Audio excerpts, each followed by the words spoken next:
Hace pocos días fue el Papa Francisco que dirigió algunas palabras respecto de los conflictos bélicos, respecto de la guerra. Y qué contingentes son las palabras del Papa respecto de lo que vamos a hablar hoy día, a pesar de que sucedió ya hace tantos años.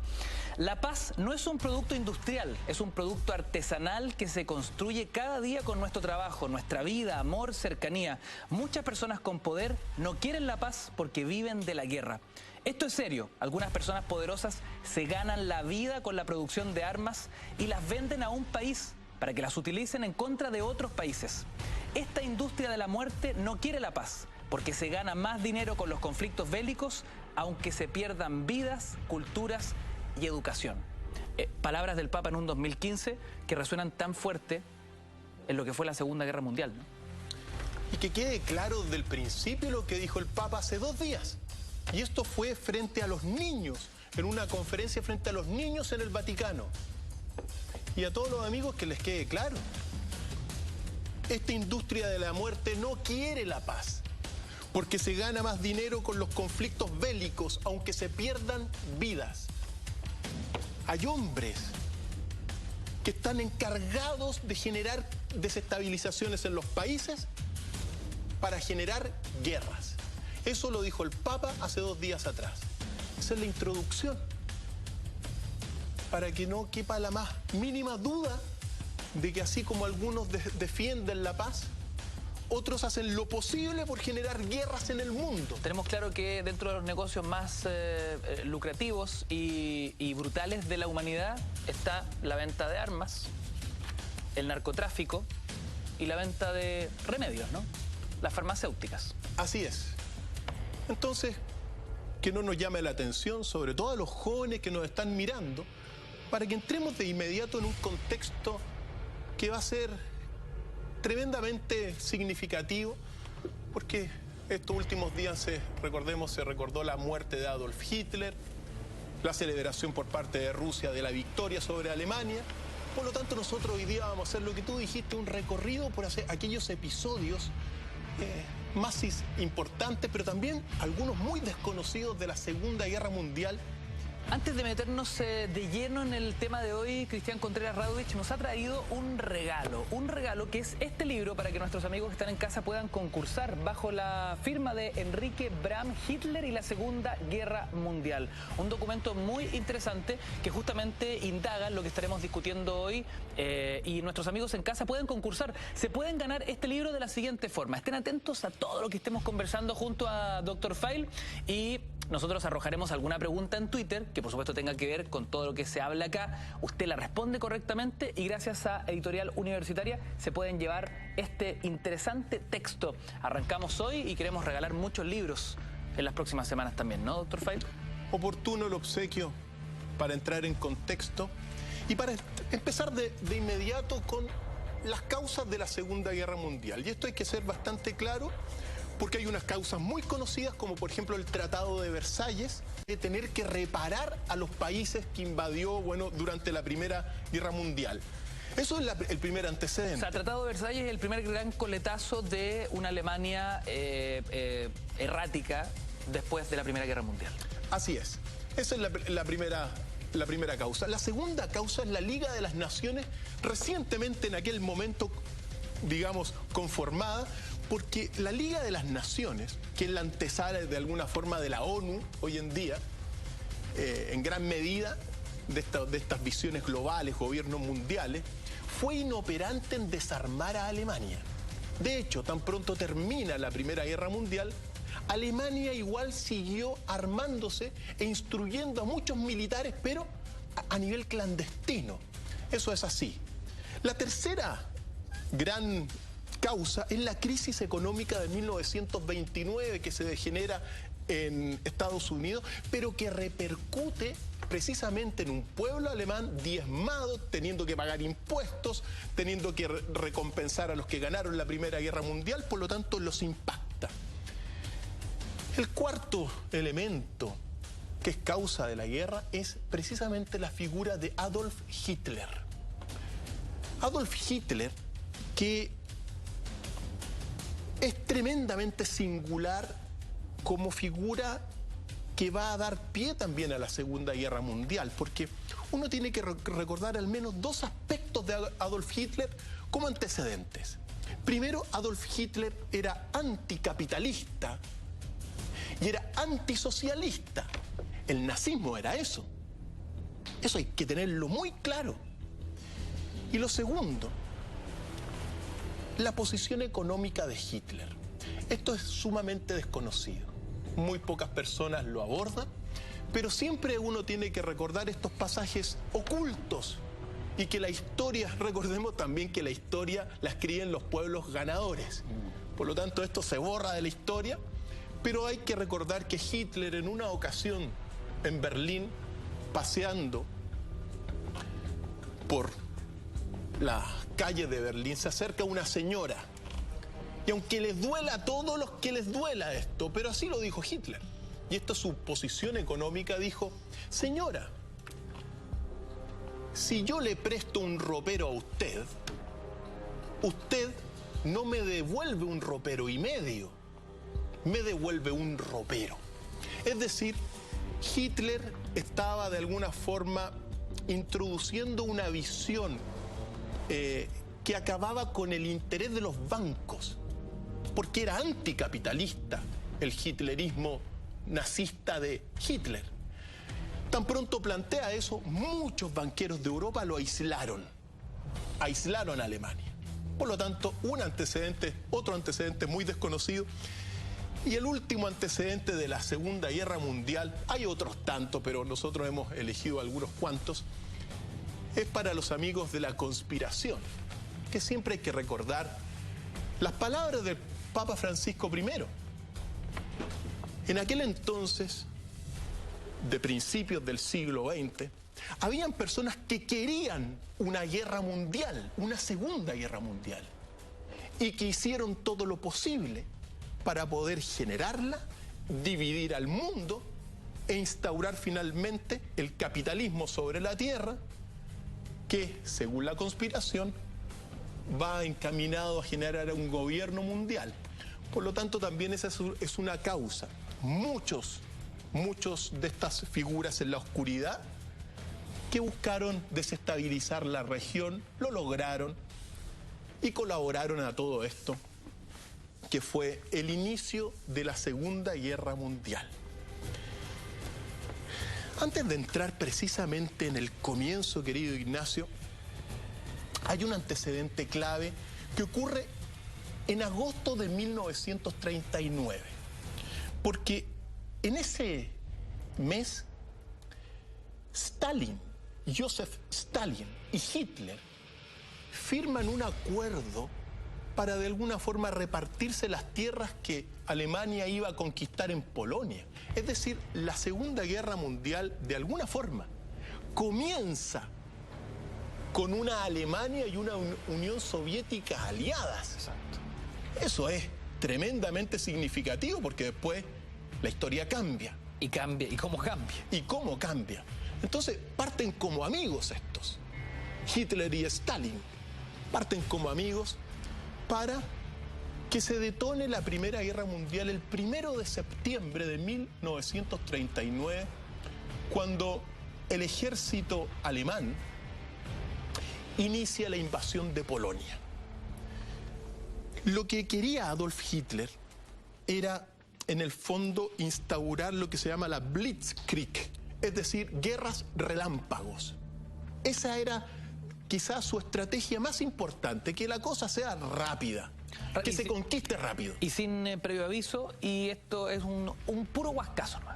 Un puro huascazo también, con un poderío alemán que se había logrado consolidar. Recordemos que Hitler asume el poder en 1933 en Alemania en gran medida, y después ya con varios años había logrado armar a un país, y Hitler tenía una confianza sobredimensionada en el pueblo alemán y en las capacidades del pueblo alemán en todo orden de cosas.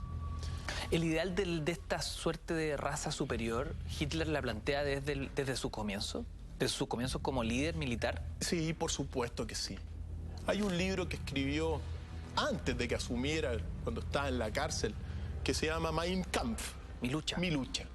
Y ahí plantea todo, basta leerlo, cualquier persona lo puede adquirir hoy en día. Y ahí plantea sus posiciones.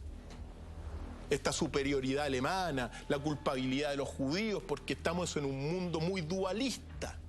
Antecedentes también son todos los nacionalismos que venían del siglo XIX.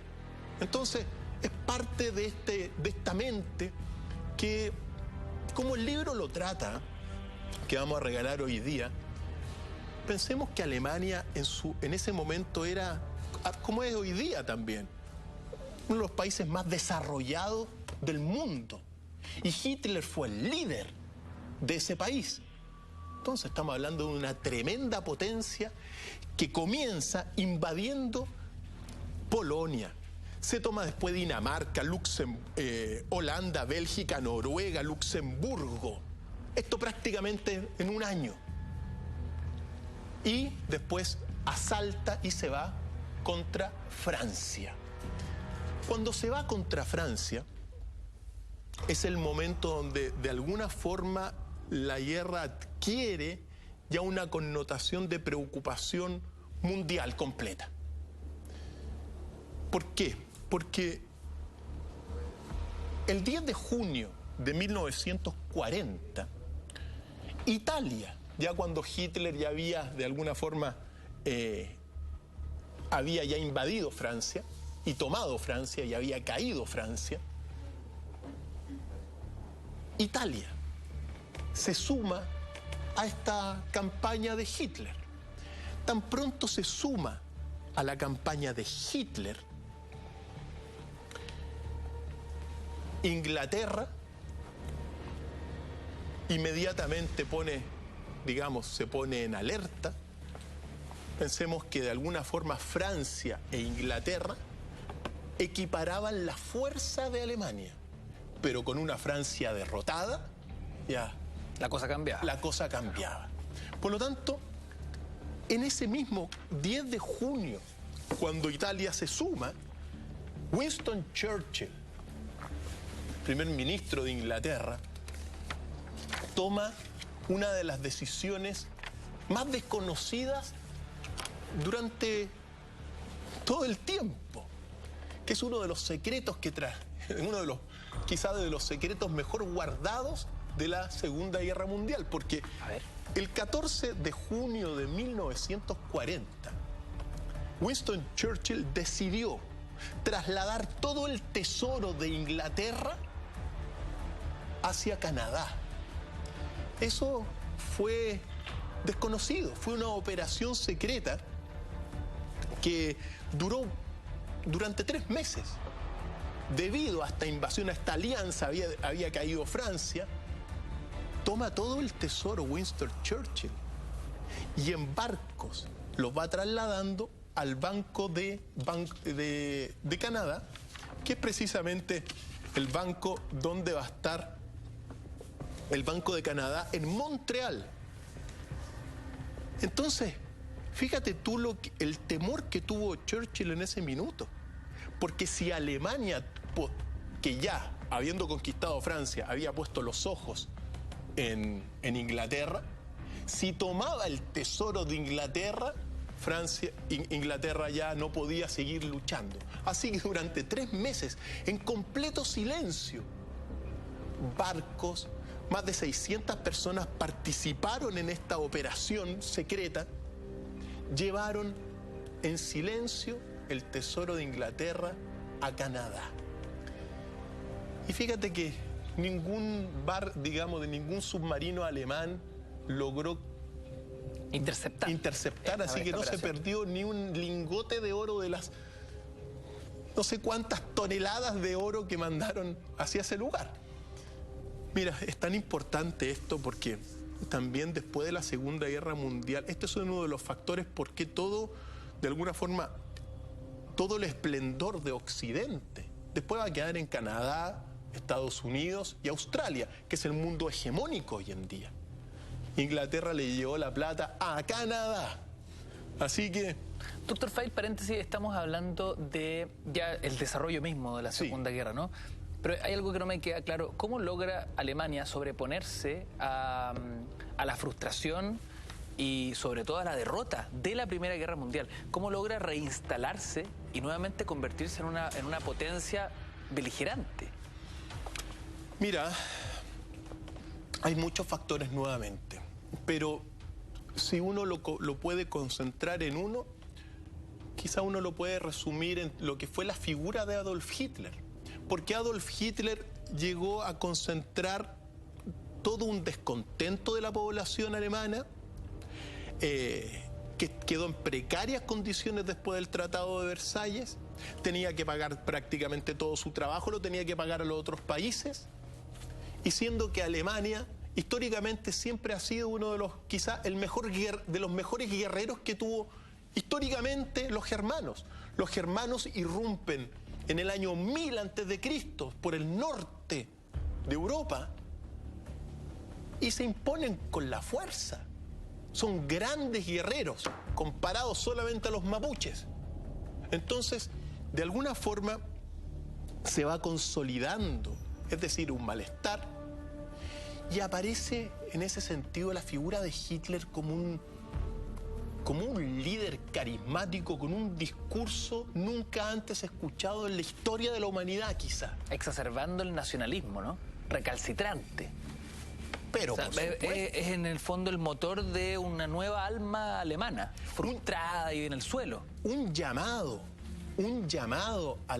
precisamente al alma alemana, pero como nunca antes había escuchado.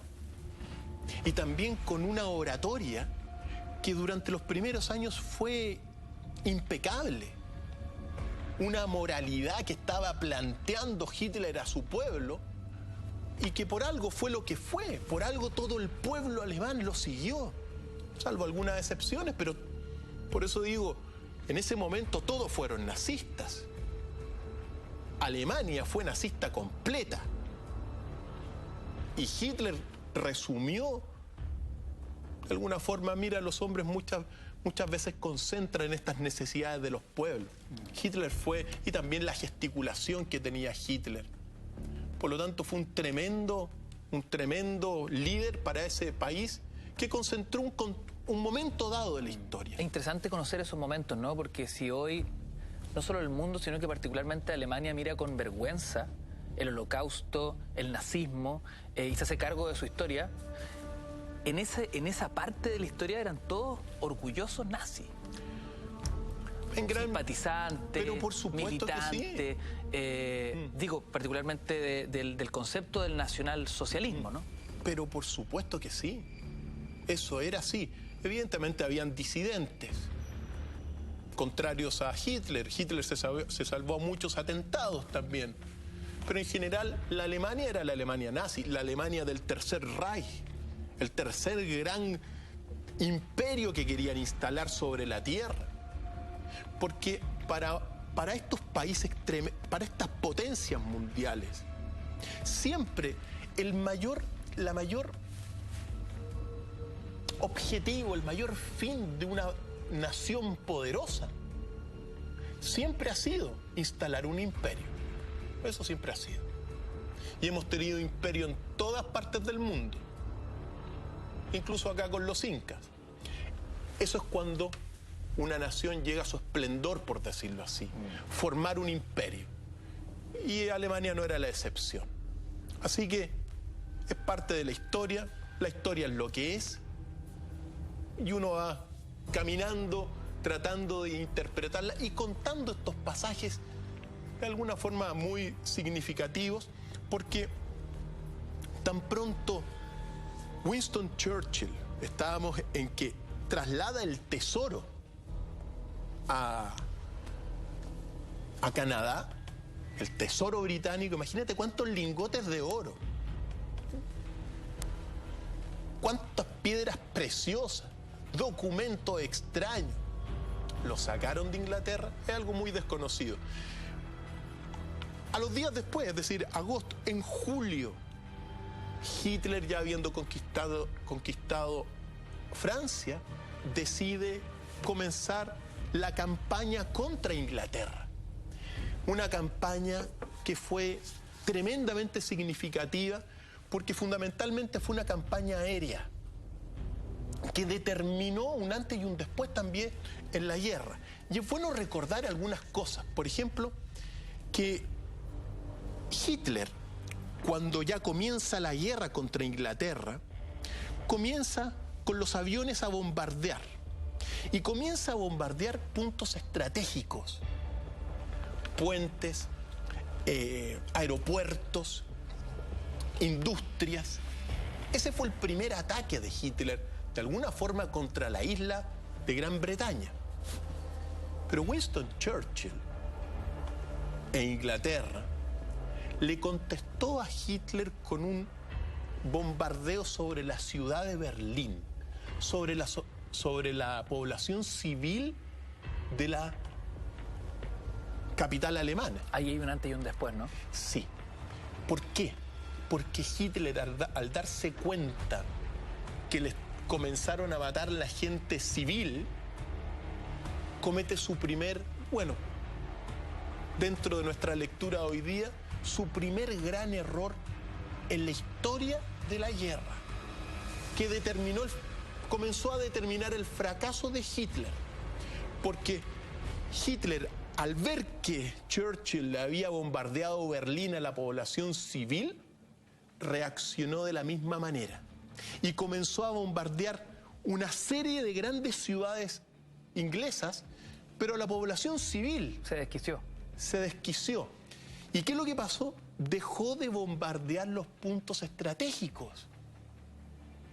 Entonces, mira. Y la brutalidad de matar y matar inocentes, que nada tenían que ver con este conflicto entre el poder, las armas y la construcción de imperios. Así es.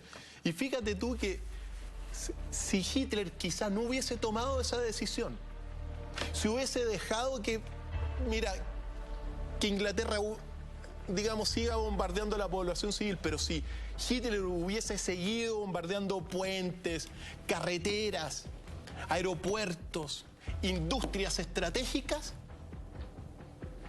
quizá su destino hubiese sido distinto. El hecho de haber comenzado a destruir la población civil fue su primer gran error, porque en el fondo no le quitó el poder bélico ni industrial a Gran Bretaña. Claro. Su primer gran error, Hitler. No es el único gran error de Hitler, pero fue su primer gran error. Cambiar esa visión estratégica por una visión de exterminio. Ahora, tú sabes, lo hemos conversado, genocidios por un lado y genocidio de alguna forma por otro lado. O sea, si las matanzas son... Pensemos que la Segunda Guerra Mundial dejó alrededor de 70 millones de muertos en poco menos de 5 años. 70 millones de muertos devastados. Cuando comienza esta guerra, hay otro antecedente que siempre es bueno contarlo a los amigos en casa, que es, y muy desconocido también, Winston Churchill, tan pronto comienza esta campaña contra su país, aceptó construir un centro de tortura en la capital, Londres. Eso es muy desconocido. Un centro de tortura para los alemanes y los aliados de los alemanes, que se llamó La Jaula. Y tú sabes que los centros de tortura, esta jaula, que fue ubicada en un barrio londinense de Kensington Garden, que era un barrio muy selecto de Inglaterra, fue pedida por el Ministerio de Defensa británico y Churchill lo aceptó. Se cuenta que por esa cárcel de tortura pasaron alrededor de 3.700 alemanes. Y tú sabes lo que hacen en las cárceles de tortura, pues. Todo tipo de técnicas para, en el fondo, desmoralizar a los prisioneros. Desde técnicas de descargas eléctricas. Los golpeaban hasta prácticamente dejarlos muertos, privarlos del sueño. También lo hizo Inglaterra. Y eso hay que saberlo. Ahora, obviamente Alemania tenía campos de concentración por todas partes también. Pero Inglaterra también tuvo su cuota así como Estados Unidos y bueno, todas las grandes potencias en aquel tienen sus campos de concentración y también tienen sus cárceles de tortura. Pero era desconocido porque esto se desclasificó hace poco tiempo y estaba dirigido por supuestamente un tal Alexander Scotland, que fue digamos, un militar inglés que en la Primera Guerra Mundial se acostumbró a interrogar a muchos prisioneros. Estaba al mando esta jaula que fue un centro de torturas inglesas también. La guerra es un acto irracional de la conducta humana. Nunca la guerra la vas a poder comprender con la razón. Por lo tanto, aquellas personas que tratan de encontrarle como el razonamiento, digamos, cuál es la causa-efecto de la guerra, nunca la van a encontrar. Porque la guerra es lo más irracional que existe. Las guerras son por motivos, bueno, motivos religiosos, motivos económicos, motivos políticos. Por lo tanto, eso es muy importante que todos sepan eso. Que no, es que nunca hay que, o sea, cuando hay alguien que trate de explicar la guerra como una consecuencia necesaria de que nosotros en realidad tuvimos que hacer esto porque teníamos todas estas razones, no. La guerra es propiamente un acto irracional de la conducta humana. Pues bien, tan pronto, fíjate los detalles, tan pronto Churchill construye la jaula con el Ministerio de Defensa, Hitler comete desde mi punto de vista su segundo gran error en la guerra, que fue a principios de 1941 cuando rompió su acuerdo con Stalin. ¿Qué pasó ahí? Mira, se ha escrito mucho sobre eso. ¿Cómo es posible que juntos arrancan la Segunda Guerra Mundial, técnicamente, y finalmente Stalin se convierte en uno de sus más brutales enemigos, finalizando la misma guerra? Que ellos juntos se encargaron de construir. Parece un sinsentido eso. Stalin era un gran estratega, un hombre de Estado y un tremendo estratega. Pero y ahí se ha escrito mucho sobre por qué se rompió esta alianza con la cual se inició. Y quizás si uno puede resumir o sintetizar lo que a mí me parece, pensemos que Hitler ya para 1941 había logrado precisamente triunfos en toda Europa. Controlaba la Europa de alguna forma, salvo la Unión Soviética, pero la Unión Soviética era aliada. Claro. Tenía los ojos puestos sobre Inglaterra y sobre África. Desde mi punto de vista, lo que pasó fue que Hitler no es que haya subestimado a los enemigos, sino que sobredimensionó el poder y la potencialidad de Alemania. Yo creo que ahí estuvo el gran error. ¿Exceso de confianza? Tú lo dijiste. Porque estamos hablando de una superpotencia. Estamos hablando de un país industrial que producía los... Mira, piensa tú que el auto de Hitler fue el escarabajo, lo mandó a construir, un tremendo auto. Sólido, fuerte, pero para pasear, por decirlo así. Tenía grandes científicos, tremendos científicos. El escarabajo como auto para el pueblo, además, en algún minuto. Por supuesto. Y también pensemos que Alemania viene, mira, de todo un siglo XIX, donde ocurre el siglo de las revoluciones. Está la Revolución Francesa, la Revolución Industrial y la Revolución Filosófica Alemana. Todos los grandes pensadores de los últimos 200 años fueron pensadores alemanes. Todos, sin excepción. Entonces tenía a todo el mundo pensante, a los líderes del pensamiento, grandes filósofos, todos alemanes. Entonces era una tremenda potencia. Tenía premios Nobel de física, tenía toda una industria poderosa. Y guerreros, pues. Si los alemanes siempre fueron guerreros y siempre han sido los germanos muy guerreros. Entonces, en ese momento yo creo que debido a toda esta situación, Hitler sobredimensiona su poder. Y dice, y rompió con Stalin. No necesito la Unión Soviética. De alguna forma. Y Stalin, ni tonto ni perezoso, tan pronto vio que se aleja de Alemania, comenzó a guiñarle el ojo inmediatamente a todo lo que es Inglaterra y bueno, a todos los países que iban a estar en contra finalmente de Alemania, porque la alianza la formó finalmente Estados Unidos, Inglaterra, Francia y la Unión Soviética, entre otros tantos. Otros amiguitos que después la amistad se vuelve fría. La amistad se vuelve fría, por supuesto que sí. Y a tal grado llegó, mira, por eso te digo, a tal grado llegó la confianza de Hitler, que, mira, no vamos a hablar de todo lo que desarrolló, todo el armamento que mandó a construir Hitler, en forma secreta. Unos tanques gigantes, el tanque más grande del mundo. Piensa tú que ya el tanque, el Panzer, era el tanque más avanzado, tenía los aviones más avanzados del mundo. Tenía artillería buenísima y guerreros. Y también tenía grandes científicos, como por ejemplo Werner Heisenberg. ¿Podríamos decir que el país entero se volcó al ideal guerrero? Sí. ¿La población civil también? En gran medida, claro, había una... Mira, todos estos países cuando se están en guerra, están constantemente reclutando gente civil para que tome las armas.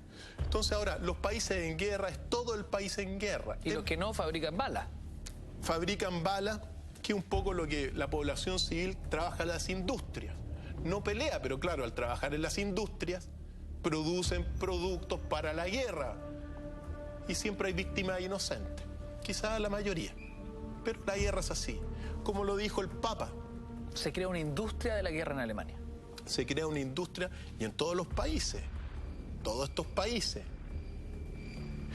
Recordemos lo que dijo el Papa, que pasaron unos minutos ya de nuestro comienzo, pero el Papa lo dijo antes de ayer. Hay personas, de alguna forma hay personas que trabajan y construyen la guerra a costa del resto de que no quiere guerra.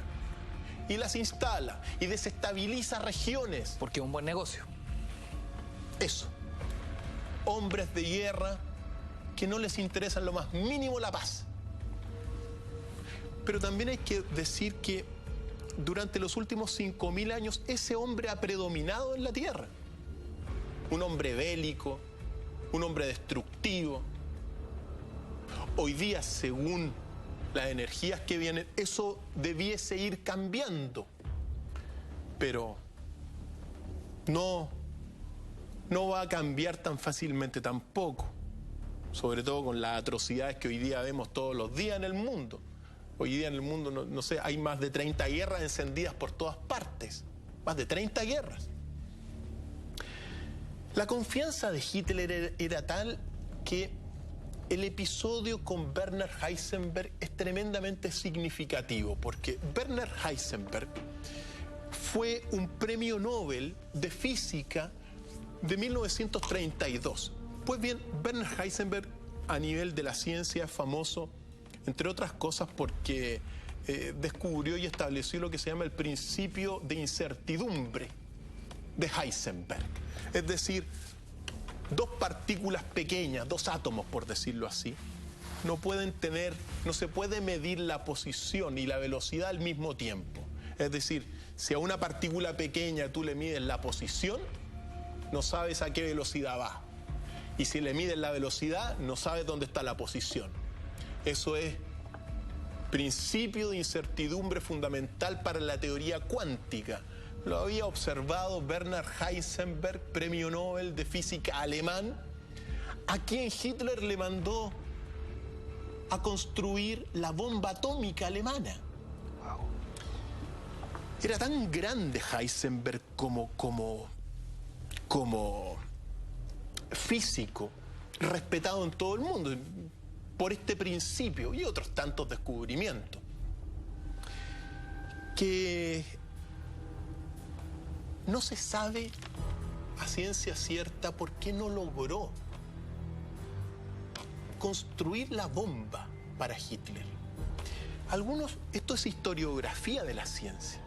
Es una disciplina nueva del árbol del conocimiento que busca estudiar estos pasajes de la historia muy desconocidos, porque Hitler lo manda a Heisenberg, lidera un grupo, pero no logra desarrollar la bomba atómica.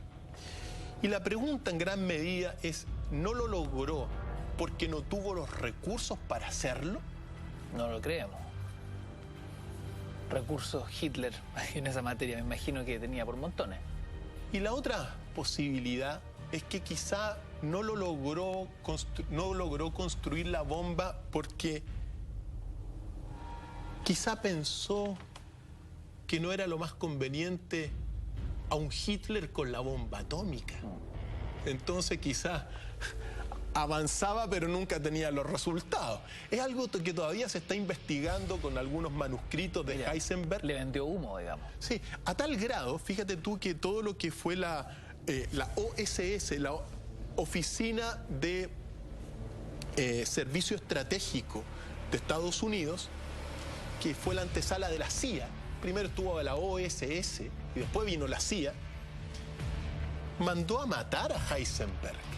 Y fíjate tú que lo mandó a matar a pedido de los que construían la bomba atómica en Estados Unidos, que eran otros científicos famosísimos, como Robert Oppenheimer, Niels Bohr. Niels Bohr fue el que establece la estructura del átomo.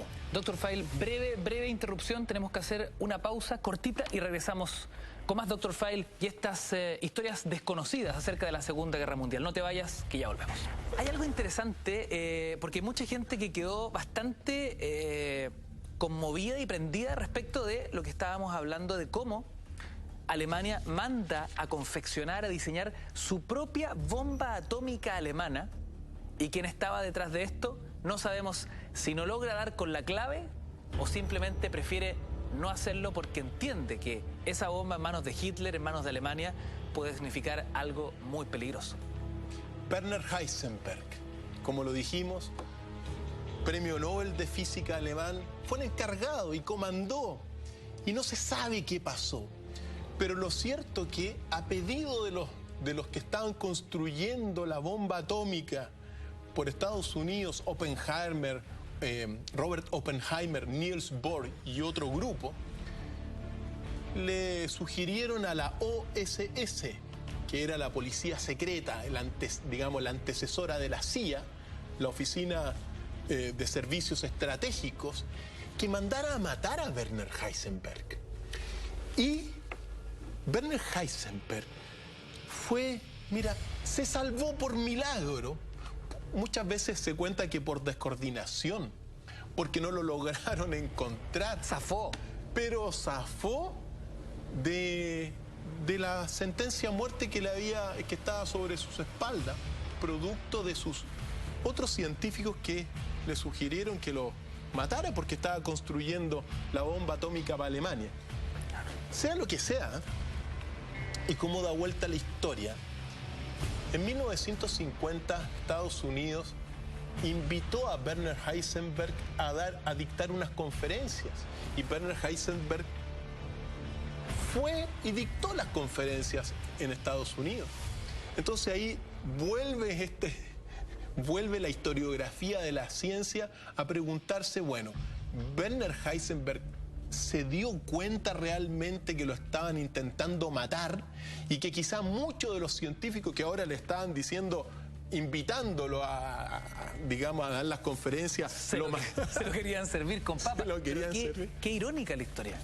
Y la otra posibilidad es que Werner Heisenberg en realidad no guardara rencores contra estos enemigos de Alemania. Sea lo que sea, la confección de la bomba atómica no la logró Alemania y no la logró Werner Heisenberg. pero es un ejemplo del poder que tenía Alemania, de este poder sobredimensionado en que creía Hitler. Hitler mandó a hacer no solamente los tanques más modernos que eran los Panzer, sino que también mandó a hacer los cañones más grandes de la historia, el tanque más grande de la historia, el avión más grande de la historia. Todo lo quería grande Hitler porque se creía la raza superior. A tal grado que inmediatamente después, el 22 de junio de 1940, comienza la campaña contra la Unión Soviética. Respecto de esos nuevos enemigos de Hitler, ¿qué fueron los perros bombas soviéticos? Concepto, se lo confieso, doctor Fay, totalmente desconocido por mí. Me imagino que por muchos en casa. Perros bombas soviéticos. Claro que sí. Fueron algunos perros amaestrados por los soviéticos y entrenados especialmente para destruir los tanques alemanes. Eran unos perros que cuando comienza, pensemos que la campaña de Hitler, que comienza ese 22 de junio de 1940 contra la Unión Soviética, movilizó a más o menos 3,5 millones de soldados contra la Unión Soviética, que entre todo este intertanto estaba construyéndose, también armándose con miles de tanques, decenas de miles de tanques, que eran menos modernos que los alemanes, pero que se estaba armando. Stalin era otro guerrero, también quería entrar a la guerra, y sea lo que sea, en algún momento dado, después de que conquista Francia, Alemania, al parecer en el continente, el enfrentamiento tarde o temprano tenía que ser entre la Unión Soviética y la Alemania nazi, por el predominio del continente. Siempre la isla de Inglaterra, de alguna forma, ha sido difícil. Hasta a los romanos les costó muchísimo, muchísimo. Tuvo algunos asentamientos, pero nunca logró controlar plenamente a la isla de Inglaterra. Entonces, era como un poquito aparte, pero quien mandaba en el continente era el que predominaba. Exacto. Entonces, Stalin y los rusos, ni tontos ni perezosos, aquí hay unos perros. Estos perros de guerra, los soviéticos les ponían unas chaquetas con dinamita y estaban entrenados para meterse debajo de los Panzer, como muestra esta imagen. Y hacerlos explotar. Y hacerlos explotar debajo de los Panzer. ¡Qué brutalidad! Por lo tanto, perros bomba. Es bastante poco conocido, pero para que veamos las dimensiones de la guerra, cuando comienza la guerra, todos están involucrados, y en este caso los perros no fueron la excepción. Y, por cierto, fueron bastante difíciles de contrarrestar por parte de los alemanes. Veían un perro y les ponían ciertamente a disparar, pero muchos tanques fueron destruidos por estos perros que vemos en pantalla. Son ya las 22:55. Comentarios y preguntas en el hashtag #DrFaileMB, @mentiras la red. Estamos desglosando episodios desconocidos acerca de la Segunda Guerra Mundial y del imperio que Hitler comienza a construir en este acto megalomaníaco, ¿no?, del líder alemán. Así es. La campaña contra la Unión Soviética buscaba fundamentalmente dos cosas: asegurar los estados bálticos por un lado y tomar Leningrado. Más perros bombas vemos ahí. Ahí están. Causaron, por cierto, mucha devastación en muchos tanques. Y como te digo, estaban entrenados para meterse debajo y hacerse explotar. Por lo tanto, tremenda brutalidad, porque por supuesto que el animal no tenía idea que su adiestramiento significaba su muerte. Inmolaciones, como se ha practicado muchas veces. Pero aquí están estos perros amaestrados por parte de Rusia. Y como te decía, la campaña de Hitler buscaba tomar sobre todo en un principio Leningrado. Hitler mueve a esos 3 millones, ahora desde norte a sur. se enfrenta contra una armada muy poderosa, pero que en la primera Blitzkrieg va a retroceder inmediatamente la Unión Soviética. Piensa tú que la campaña comenzó en junio de 1940, es decir, en pleno verano. El armamento alemán estaba diseñado precisamente para el verano. Es muy importante esto porque se lanza y fíjate tú que a los pocos días Hitler llega a las puertas de Leningrado. Los Panzer, es decir, los tanques. Y decide no atacar Leningrado justo cuando llega. Es decir, cuando ya lo tenían más o menos desestabilizado los rusos, con muchas víctimas. Y Hitler, en otro error estratégico, decide esperar a los soldados, a la infantería, que se demoró una semana en llegar donde estaban los tanques. Pues bien, en esa semana,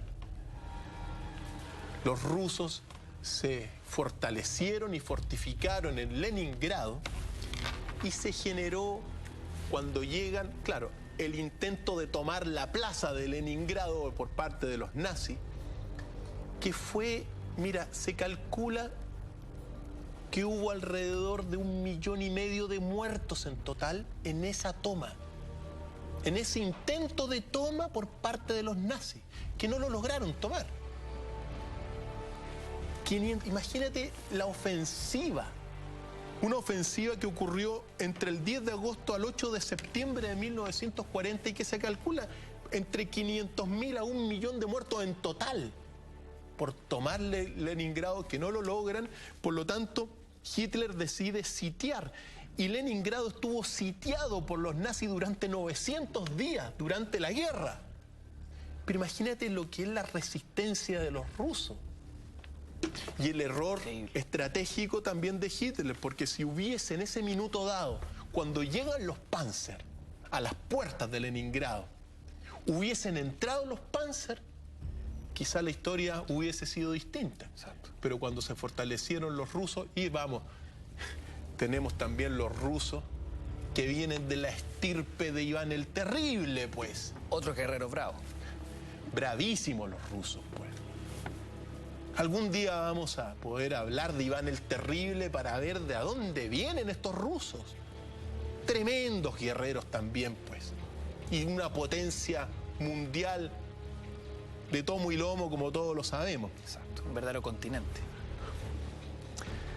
Por lo tanto, la campaña, claro, en todo caso Hitler logra sitiar a Leningrado, pero no se da cuenta que Leningrado durante esos 900 días tiene una salida, entonces va recibiendo alimentación y unos pocos suministros que logran de alguna forma mantener a la ciudad bajo el dominio de los rusos.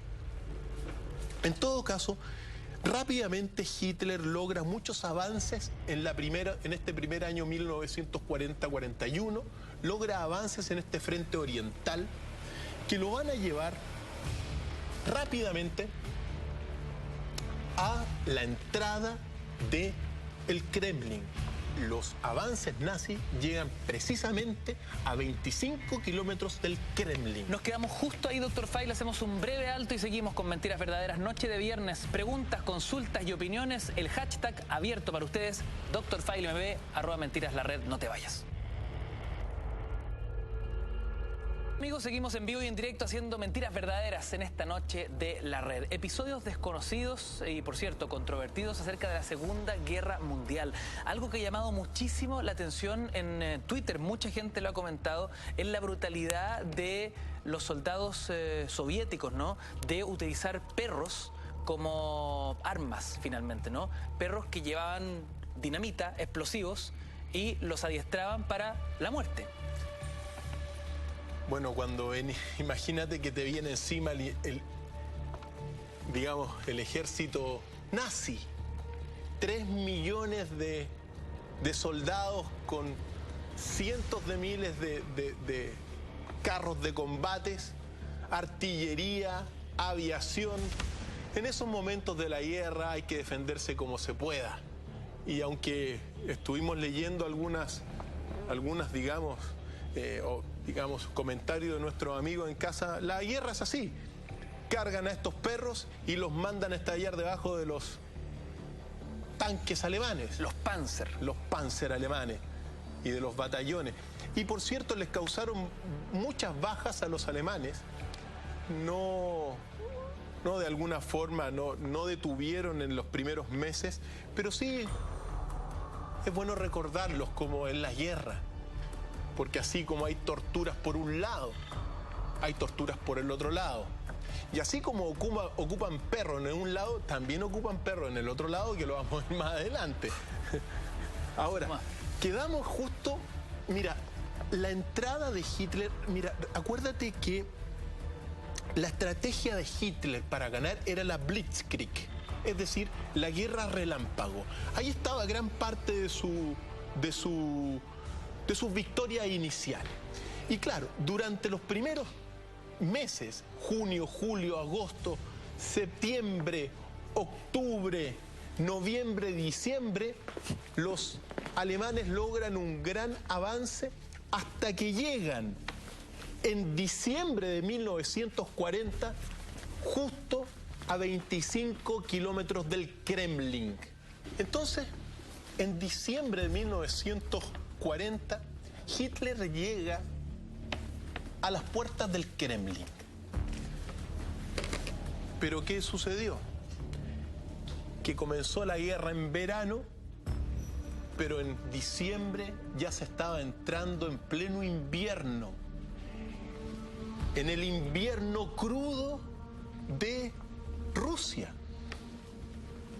que va a significar en el fondo el comienzo del declive y su peor enemigo para Hitler. ¿Por qué? Porque ese, fíjate tú, más o menos llega el 2 de diciembre y al cabo de unas semanas, 150.000 soldados alemanes mueren congelados y por enfermedades. ¿Por qué? Porque iban con ropa para verano. Entonces les cayó el invierno y los comenzó a matar a todos. Pero ¿cómo iban tan mal aperados? Así es. E incluso el armamento alemán estaba construido para no trabajar en bajas temperaturas. Entonces, por ejemplo, los cañones no le funcionaban en la mañana cuando hay mucho frío, que era el momento donde los rusos aprovechaban de atacar y los otros trataban de disparar y no les disparaban. La fuerza aérea también alemana, bajo esas condiciones del ambiente no podían despegar, entonces la infantería no tenía apoyo aéreo. Un desastre. Un desastre.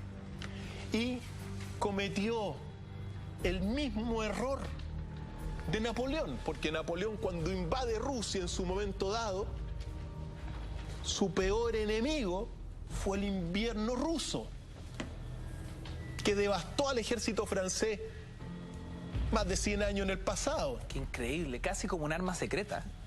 Yo me pregunto, claro, Hitler sabía que su clave era poder entrar en lo que se llama el dominio en la guerra rápida, en la guerra relámpago, pero no se dio cuenta, claro, se demoró 7 meses en llegar a las puertas del Kremlin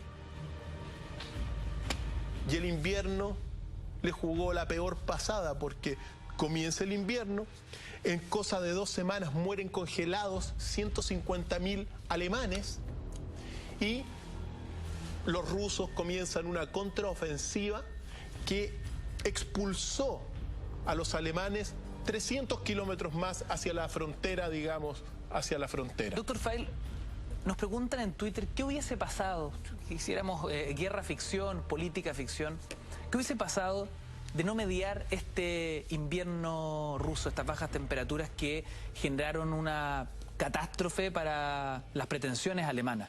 ¿Qué hubiese pasado con el imperio alemán y su conquista? A los amigos del Twitter que hacen estas preguntas, podemos predecir el futuro, pero el pasado, yo prefiero realmente no tratar de especular sobre qué es lo que hubiese pasado. prefiero no contestar eso porque da para cualquier cosa. Sí podemos visualizar el futuro y podemos entender mejor el pasado, pero decir qué hubiese pasado, ¿quién lo sabe? La historia ya quedó así y así fue. Uno puede especular, pero también estaba, por ejemplo, no, prefiero ni siquiera contestarle al amigo sobre esas posibilidades, porque puede dar para un libro de ciencia ficción, pero la historia es lo que es nomás, pues. Así que podemos ver quizás las consecuencias futuras de la guerra, que es lo que vamos a ver al final, pero no, prefiero no hacer esos esfuerzos, ¿ya? La podríamos dejar guardada esa, doctor Faila, y hacemos un capítulo de ¿qué hubiese pasado? Un especial de qué hubiese sucedido en distintos hitos de la historia. Pero sería digamos, de ciencia ficción. Por supuesto. Sería pura ciencia ficción. Un capítulo especulativo. Sí, así sí, pero siempre que se entienda dentro de ese contexto, porque si no nos podemos desviar de alguna forma de estos pasajes que fueron muy serios y que marcaron la historia de toda la humanidad. Ahora, el general ruso Zhukov fue el que hizo la contraofensiva y que en el fondo hizo retroceder sustancialmente a los alemanes. Pues bien, los alemanes siguen luchando, siguen controlando, se siguen fortificando muy fuerte, porque cuando avanza el ejército ruso, la contraofensiva rusa, Hitler manda la orden de que grandes ejércitos alemanes se instalasen en algunas ciudades a resistir el avance ruso. Por lo tanto, la guerra se prolongó durante todo 1941 en diferentes frentes, en todos los frentes que había abierto, que fue también uno de los grandes errores, pero de alguna forma la política expansionista de Hitler era así. Abrió frentes en Inglaterra, abrió frentes en África, el frente oriental, por lo tanto se fue debilitando. Y de hecho a tal grado que muchos de sus grandes generales, como Rommel, le dijo en más de una ocasión que era mejor consolidar posiciones que seguir expandiéndose. Y Hitler no le hizo caso. E incluso a muchos generales los destituyó por estas observaciones. Y quizás si Hitler le hubiese hecho caso, es decir, consolidar posiciones, la historia hubiese sido distinta. Se puede especular también ahí, pero no especulemos tanto, sobre todo con estos pasajes tan delicados, porque mientras todo esto ocurría en todo lo que es la Europa continental, ocurre el llamado ataque a Pearl Harbor. Mismo año, pero ya llegamos al mes de diciembre. 1941, esto es un año después, de alguna forma, de ese ataque, donde el 7 de diciembre de 1941, todos es muy conocido, el ataque de los portaaviones japoneses contra la isla de Pearl Harbor. Evidentemente, dentro de toda la historia de la Segunda Guerra Mundial, este es un acontecimiento fundamental porque fue un ataque desprevenido. Un ataque que los soldados, los marineros, la tropa que estaba en Pearl Harbor no se dio cuenta de lo que venía encima, que en el fondo iban a ser 353 aviones japoneses que de alguna forma devastaron, digamos, a la armada que tenía ahí Estados Unidos. Retomamos la conversación junto a Dr. File, sus comentarios y preguntas con el hashtag DrFileMB, @mentiras_la_red. Estamos discutiendo sobre episodios desconocidos de la Segunda Guerra Mundial y entramos en uno de los pasajes controvertidos, como no, pero también más reconocibles en la cinematografía mundial a estas alturas, ¿no? El artero ataque japonés a la base de Pearl Harbor. Porque significó en el fondo la justificación necesaria para que Estados Unidos declare la guerra a todo el eje. Y al mismo tiempo, así de tan reconocido a nivel de la cinematografía, como tú lo decías, este episodio que estamos viendo en pantalla, el ataque a Pearl Harbor el 7 de diciembre de 1941, al mismo tiempo es uno de los más polémicos pasajes de la historia. ¿Por qué tan polémico, Dr. File? ¿Por qué? Porque en 1979 se desclasificó un documento muy controvertido, donde señala que el embajador peruano en Tokio, ¿Ya? Ricardo Rivera Schreiber, informó a Estados Unidos de los movimientos japoneses. Entonces, según esto, el gobierno de Franklin Delano Roosevelt, al parecer habría estado enterado de que se iba a atacar a la flota en Pearl Harbor y no habrían hecho nada. ¿Porque necesitaban una excusa para entrar a la guerra? ¿Podríamos especular? Y era lo que más quería Roosevelt. Pero frente a la opinión pública no tenían hasta ese minuto ninguna justificación para poder entrar a la guerra. Este documento de 1979 es tan polémico que se suma al misterioso episodio en ese mismo caso, donde justo ese día los portaaviones, los 4 portaaviones más importantes de Estados Unidos, justo salieron, no estaban en Pearl Harbor.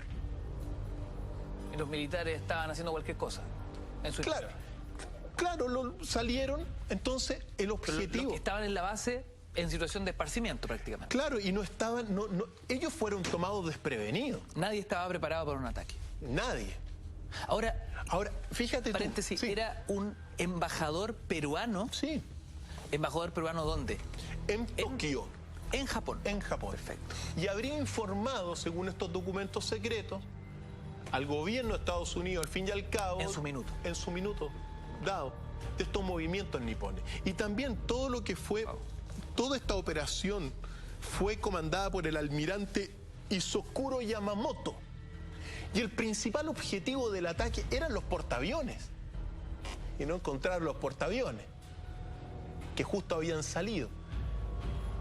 El Saratoga, el Enterprise, el Lexington.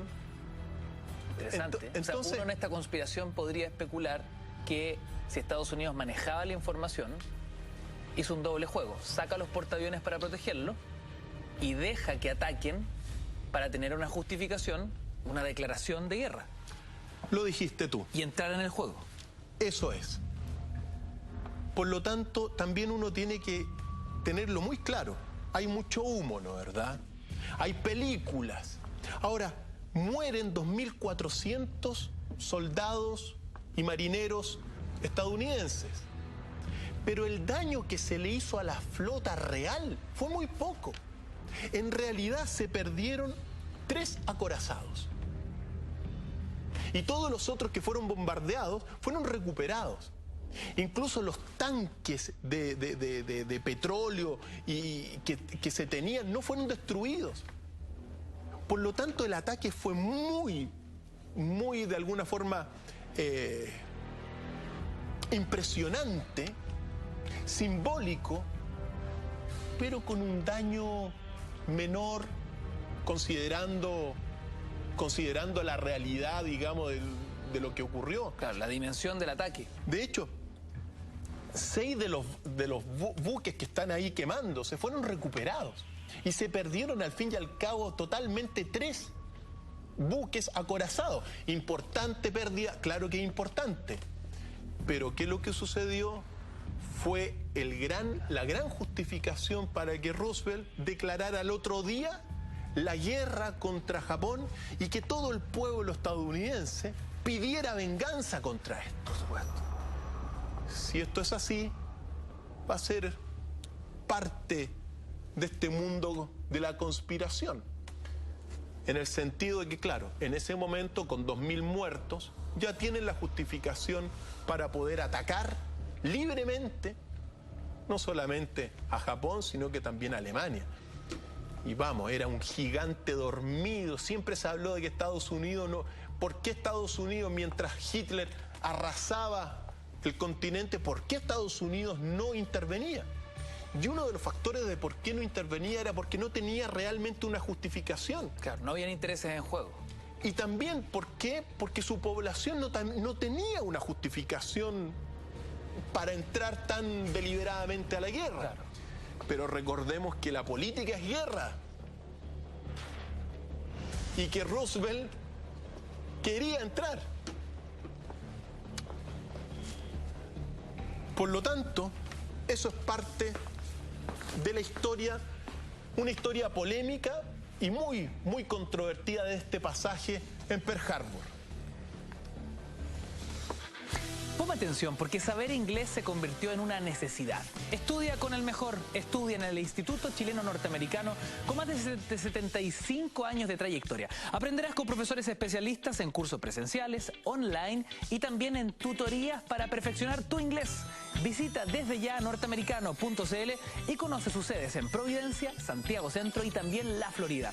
Estudia con los mejores y vive la experiencia norteamericano. Norteamericano todas las noches en Mentiras Verdaderas. Seguimos con el hashtag DrFileMB, @mentiras_la_red, recorriendo situaciones controvertidas, casos desconocidos, episodios desconocidos de la Segunda Guerra Mundial, y estamos en uno de los más polémicos de todos. La invasión a Pearl Harbor. Tantas películas, tanto cine que se ha hecho en la reivindicación del alma norteamericana, ¿no? Y aquí estamos viendo cómo un documento declasificado muchos años después podría ser un giro en la historia. Así es, pues. Afortunadamente nosotros que vivimos aquí podemos hacer esta lectura, una lectura mucho más objetiva e imparcial, porque evidentemente estas lecturas en el hemisferio norte no se hacen. Allá, claro, se apela al sentimiento, se pone una película, pero uno tiene que recordar 2000 de alguna forma cuando uno está dándose cuenta de las muertes que hay de un lado y de otro. Mira, a los señores de la guerra, como lo dijo el Papa, a los señores de la guerra les gusta la industria de la muerte, no quieren la paz porque se gana más dinero con los conflictos bélicos, aunque se pierdan vidas, culturas y educación. A los señores de la guerra, que son los grandes políticos del mundo, no les interesa la persona humana. Que se mueran 2.500 o que se mueran 70 millones como ocurrió en la Guerra Mundial, mejor para ellos. Si ponemos atención a esta figura conspirativa, Dr. File, yo me pregunto, ok, hagamos que es así. Hagamos que efectivamente Estados Unidos urde este truco sucio para entrar a la guerra. ¿Con qué finalidad? ¿Por qué razones Estados Unidos querría entrar en la guerra contra Alemania, contra el poderío nazi? ¿Qué intereses habían en juego? Mira, el primer interés era entrar a la guerra. El segundo, en el fondo estamos hablando de grandes imperios. Estamos hablando de grandes naciones poderosas que en el fondo van a pelear la hegemonía mundial. Y de cierta forma, terminada la guerra, así fue. Así fue, pues. En beneficio de Estados Unidos. Así fue. Entonces, y toma también que Estados Unidos ya para ese entonces era la potencia industrial más poderosa del mundo, incluso más poderosa que Alemania a nivel industrial. Entonces, vamos, si yo estoy construyendo aviones, Si tengo la ciencia, si estoy experimentando con la bomba atómica, ¿para qué ocupa la arma? Para matar, pues. Hay que ocuparlas. Y también para vender armas y generar movimiento económico para estos señores de la guerra. Ahora, mira, mucha gente se ve impactada por los animales. Lo hemos recibido, la sensibilidad de nuestros amigos en el Twitter y en otros, en el Facebook. Pero uno tiene que decir, es bueno darse cuenta que nuestros compatriotas aún tienen sentimientos, porque ahí está la base del futuro. Preocuparse por los animales sobre todo y preocuparse por la vida humana. Pero lo que vemos en pantalla, que les quede claro que en ese momento dado eran las vidas humanas totalmente desechables. A nadie nunca le ha importado mucho el destino de los soldados. Por lo tanto, la guerra, así como irracional, es despiadada. El ser humano no vale nada para la guerra, más que una pistola o un arma más. Y eso es también el ejemplo de un episodio con el cual vamos a tocar lo que se llamó el Holocausto nazi.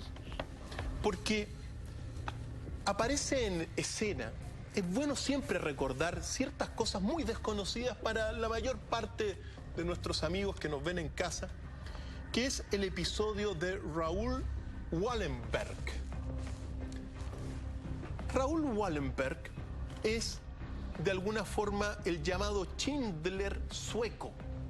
Y es muy importante recordarlo, porque recordemos que Hitler, aquí estamos viendo en pantalla Raoul Wallenberg, un diplomático sueco que fue destinado a Budapest, Hungría, delegado el 9 de julio de 1944 y que duró en su delegación hasta el 17 de enero de 1945, momento en que desaparece.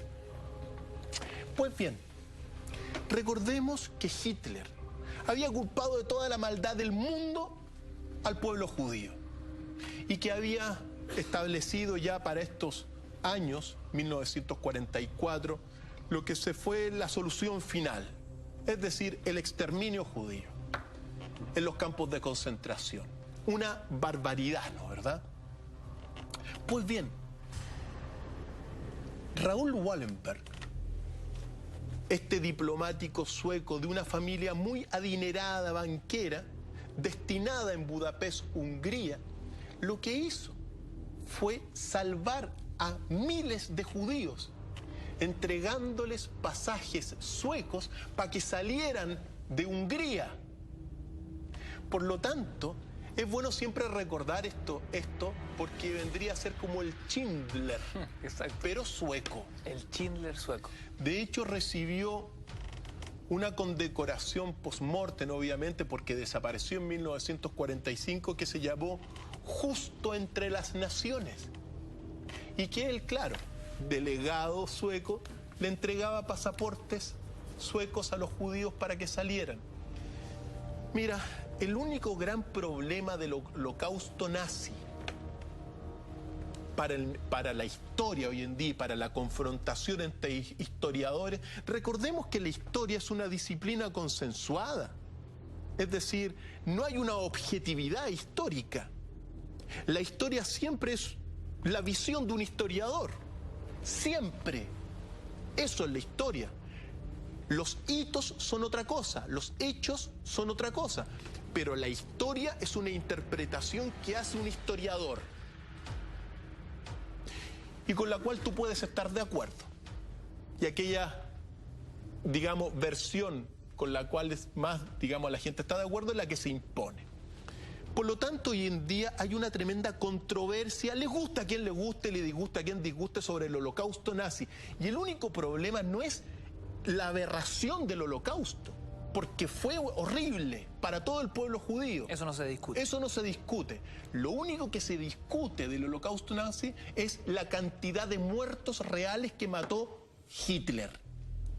Porque se dice que fueron 6 millones y aparentemente Aparentemente no fueron 6 millones, fueron menos. Ahora, claro, varios millones igual, pero no fueron quizá tantos de esos 6 millones. Esa es la única controversia a nivel histórico que tienen que enfrentar los historiadores que hacen esto. Claro, finalmente da lo mismo la cifra. La matanza es injustificada, vista desde cualquier punto de vista. Así es. Y Wallenberg, vale la pena recordarlo, un justo entre las naciones que salvó a muchísimos, como lo hizo también Schindler en su momento dado. Interesante personaje. Así es. Obviamente hay muchos pasajes más de la guerra, pero uno tiene que llegar, por efectos de tiempo, a ciertas conclusiones que nos deja la guerra. Las consecuencias de la Segunda Guerra Mundial. Consecuencias de la Segunda Guerra Mundial, y obviamente son muchísimas consecuencias. Pero nosotros vamos a tomar algunas. Obviamente hay, mira, alrededor de 70 millones de muertos, violaciones masivas de mujeres, eso hay que decirlo, por parte de los rusos, por parte de los japoneses, por parte también de los estadounidenses, por todos violaron ahí. Las mujeres la padecieron. Llegaban a una ciudad conquistada, violaciones masivas de mujeres. Después de la posguerra, sobre todo a la población europea, se vivieron años, mira, y no hace mucho tiempo, pero Europa vivió años durísimos después de la posguerra. Paréntesis, qué interesante lo que dice Dr. File sobre la violación de mujeres, ¿eh? Porque el cine poco y nada se hace cargo de eso. Cuando uno revisa el esqueleto fílmico de la Segunda Guerra Mundial, que es interminable, ¿no? Sobre todo el norteamericano, vemos a puros soldados casi estériles, digamos. Nunca los vemos en ningún tipo de, o muy pocas veces, en encuentro con mujeres. Y usted me habla que una de las consecuencias más brutales es la violación masiva de mujeres por parte de todos los soldados, por parte de todos, de todos los lados. Por todas partes se violó. Y eso que quede claro. Mayoritariamente, en todo caso, los rusos, los japoneses violaron, eran tremendos. Y todos los demás también violaron, y así es la historia. Las mujeres nuevamente, porque la guerra es una actividad de hombres, pues. Entonces las mujeres son víctimas de la guerra, y es una de las consecuencias tremendas también. Ahora, durísimos años, mira, es impresionante, pero porque toda la generación del mundo que hoy día está en el poder, tanto en Chile como en otras partes, es una generación que vivió la guerra mundial.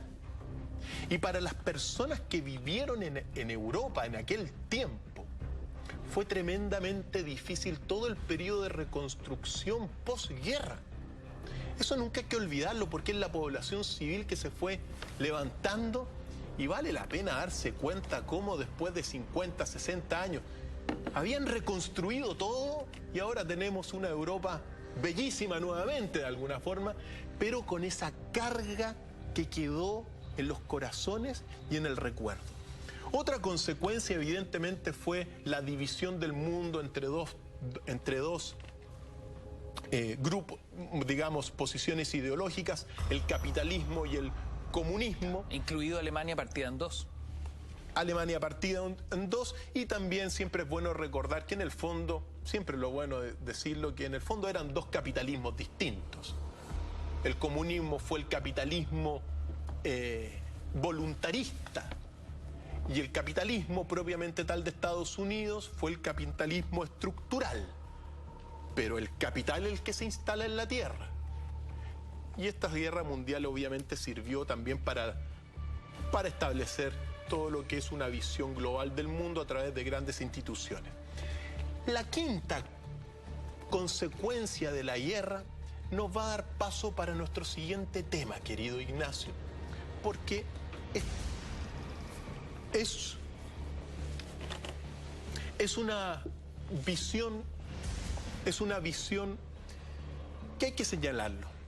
La Segunda Guerra Mundial estableció y definió completamente la aparición de un periodo en la Tierra, o la consolidación de un periodo científico que se llama el Antropoceno.